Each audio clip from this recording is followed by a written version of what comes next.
that I'm building on top of that is generic in the sense that it has no idea what game it's playing or what it will encounter, but it is itself a tool that interacts with that LLM and provides it with the right kind of information and context and memory and so on to perform general tasks.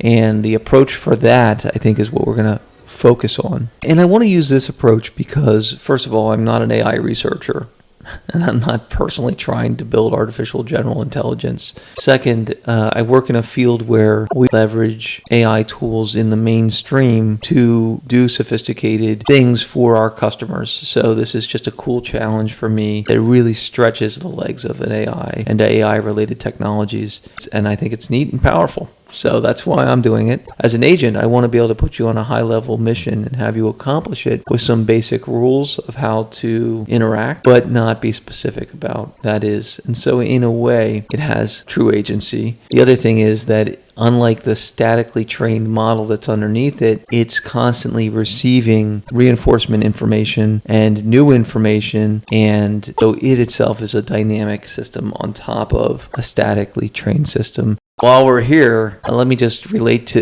you some background information. So some of the ideas that I've brought to this project are based on just simple logic. What do I think needs to be in the context, under what conditions to make this agent work well? I also bring to the table some information that I got maybe back in 2008, 2007, something like that. I came across some talks by Ben Gortzel, who is an AI researcher, who just seems like a pretty awesome dude, honestly. Really smart, works on artificial general intelligence. When I was looking at that, he had a project called OpenCog, and it was like a framework for AGI, and he also has some companies on narrow artificial intelligence.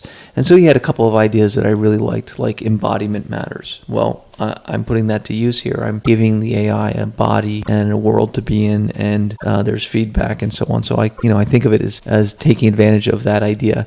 Another idea that he had is that forgetting is as important as remembering. And I really have always liked that idea. I think it's very important. It's as important as the idea of System 1 and System 2. It's how we deal with information, and humans do summarize information and forget information. And at least in the short term, you can't have too much information that's not relevant to what you're trying to do, or it impacts your performance. And that's basically the idea of context rot. So I think that idea becomes into focus as we start looking at context rot. And then the third idea that he brought up that I remember is that too often the AI community gets focused on one approach versus the other. The idea that he brings to the table is that you have to use these different approaches together and sometimes against each other, and not be stuck on the idea that one is the answer. But as I worked on the project, I came across a video just last week, actually, with Rich Sutton talking about a framework called Oak for superintelligence. And I have to admit, I'm super embarrassed. I may know the name Rich Sutton. I mean, I consume a lot of YouTube videos. I love Lex Friedman.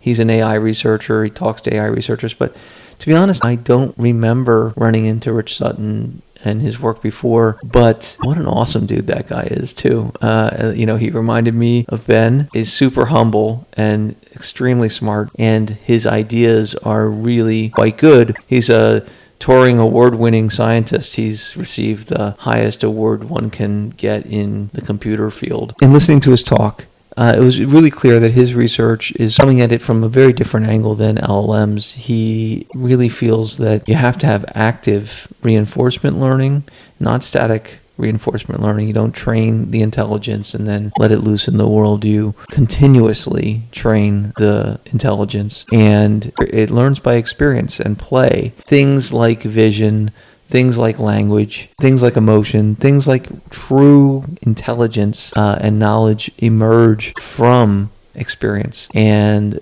boy, does that strike me as right in the long run. The other thing that I thought when I heard this is, wow, it sounds just like what I heard from John Carmack a couple of weeks or months ago. I came across a video of his, and again, not because I was looking into AI, because I'm a huge John Carmack nerd. I'm a programmer, and I grew up in the Doom era, and John Carmack is, like a deity, or at least a hero. Let's call him a hero.